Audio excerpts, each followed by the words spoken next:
Today marks the one-year anniversary of the Russian invasion of Ukraine. Landmarks across New York will be lit blue and yellow tonight to show solidarity with Ukraine. President Joe Biden, fresh off his visit to that region, expected to announce a $2 billion aid package for Ukraine later today. Joining us this morning with more details, House Democratic Leader Congressman Hakeem Jeffries.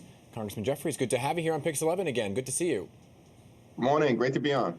So, Congressman, let's talk about this. 1 year since the war began, right? President Biden clearly making this strong statement with this aid package following his unprecedented top-secret visit to the war zone earlier this week. So, I guess, is there bipartisan support that you're seeing for the $2 billion aid package, and what will it provide?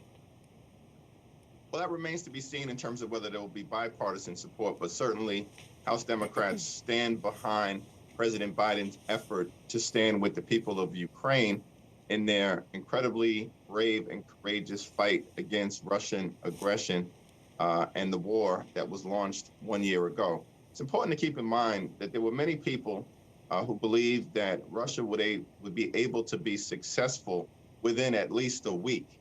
But 1 year later, they have been pushed back significantly.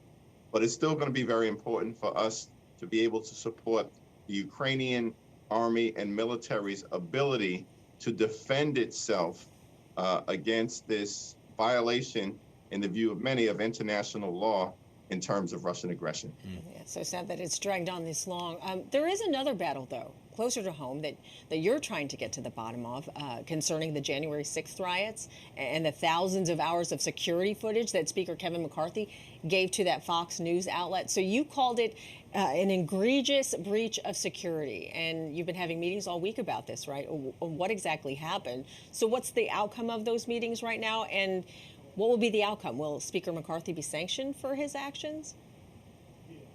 Well, we're trying to get to the bottom of what happened, as you indicated.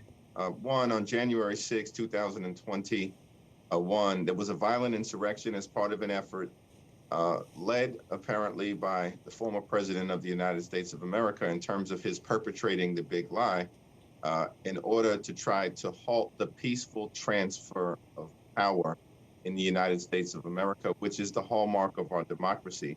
Approximately 140 Capitol Police and Metropolitan Police Department officers were seriously injured as a result of the events of the January 6th insurrection. A handful of officers actually lost their lives. And so this was one of the most serious instances of violence toward our government in the history of this country, and it cannot simply be dismissed. Yeah. Now, there were real security concerns that continue to exist in America as a result of the rise of political violence, which is one of the reasons why so many members on Capitol Hill, both in the House and in the Senate, as evidenced by Leader Schumer's letter, are concerned by the release of these security video footage tapes. And we want to get to the bottom of why it happened. And of course, how do we stop this from ever happening again? Okay, I want to talk about something that's on the mind of many here locally. We're talking about national debt, right? And it can get complicated when you talk about the national debt and government shutdown, so on and so forth. If there's a default, which could happen, right? It could actually happen sometime over the summer. In layman's terms, for your constituents over in Brooklyn, what would the impact be if there was to be a default? Well, it'd be very catastrophic. First time that it will have ever occurred in the history of the country, and we're approximately 247 years old. It would limit our ability to potentially provide Social Security and Medicare benefits, the veterans benefits, and other benefits that people have earned throughout their lives in terms of their health, their safety, and their economic well-being. This is why we are committed to making sure there is no default. This relates to bills that the Congress has already incurred. And all we're saying is that the United States of America always pays its bills. Right. And if we were to default, there'd be big trouble for the economy and for the American people. So what's standing in the way of reaching a deal here? Do you think it's going to go down to the wire? Well, right now, the problem is that the extreme MAGA Republicans who are in charge in the House of Representatives are willing to risk a default in order to try to dramatically cut things like Social Security and Medicare. President Biden has been very clear House and Senate Democrats have been very clear. We will not allow that to happen. And so we just need the House Republicans, at some point, including many here in New York, to conclude that a default would be reckless and dangerous and cannot be allowed to happen. A big headline that we were following today is the fact that Congressman George Santos, is co-sponsoring a bill that would make the AR-15 this national gun. And I wanted to get your thoughts on that as a member of Congress. Well, it's completely unreasonable, but consistent with how Representative Santos has conducted himself during his time in office. And this is really a problem for House Republicans here in New York State and throughout the country. How could they have allowed someone like George Santos, one, to receive their support over the last few years, and two, why are they allowing him to remain in Congress at this point when he clearly lied to the people of Long Island and Queens, lied to the people of New York State, continues to lie to the people of America, and is thumbing his nose in our faces daily? But he does. There is the Republicans do have the majority. So when you look at it, do you think that this bill, because a lot of people are concerned about AR-15s, do you think this bill has legs to move forward? I'm pretty confident that every single Democrat in the House of Representatives will strongly oppose it. And hopefully there will be a handful of reasonable Republicans, to the extent they exist anymore, that will oppose it as well. So we want to talk to you about the migrant crisis, because a week ago today, excuse me, you visited the U.S.-Mexico border to get a firsthand look at what is going on there. So as we all know, Mayor Eric Adams, he visited Texas last month. He called for FEMA to get involved. He's basically saying, someone help us. I mean, there's more than 44,000 asylum seekers that have come to the city since last spring. And it's affecting city services. And the mayor's saying, you know, we're drowning here. So is Congress prepared to step in and play a bigger role to help resolve this issue?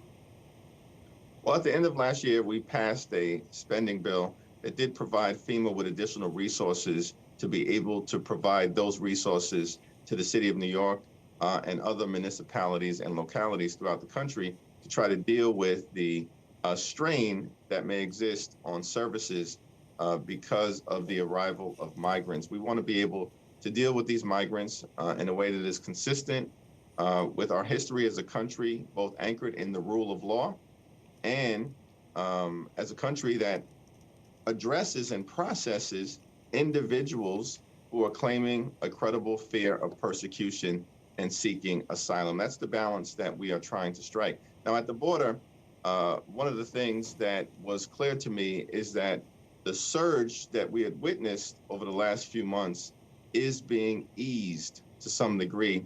And many people in the border communities that I was able to visit have indicated that they think that in part is a result of some of the steps that President Biden and his administration have taken to process parole applications and or applications for asylum in a manner where people are now encouraged strongly to remain in their home countries and have those applications processed in that fashion. President Biden will continue to take additional steps, I believe, to secure our border, but also make sure that our laws are being lifted up and brought to life in terms of asylum. All right, to be continued on that front, right? Because we're following the money, too. The mayor and the governor asking for money. We're tight on time, Mr. Jeffries. I do want to get you on a drug that's trending nationwide. Our Mary Murphy did this eye-opening report on what's being called Trank. It's more deadly than heroin and fentanyl. It has horse tranquilizers in it. It has xylene. It's already started popping up in areas like Philadelphia and here in New York. Is Congress able to put any pressure on the FDA to kind of legislate or navigate this new drug that's on the market? Well, it's a rising concern for so many members in the House, I believe, on both sides of the aisle. And it's something that we're going to need to take a strong look at. I know that there are colleagues of mine on the Judiciary Committee, on the Energy and Commerce Committee, which has jurisdiction over the FDA, who are taking a look at steps that can be taken, whether that's from an administrative policy standpoint or whether that's from a legislative standpoint, to deal with this rising scourge and to address just the continued substance abuse phenomenon that we are seeing, particularly with great intensity in the aftermath of the pandemic. Yeah, it is frightening to see the after effects of that. Congressman Hakeem Jeffries, it is so good to have you here. Welcome back to the show. It's great to see you again. Great to see you. Have a wonderful weekend. You too.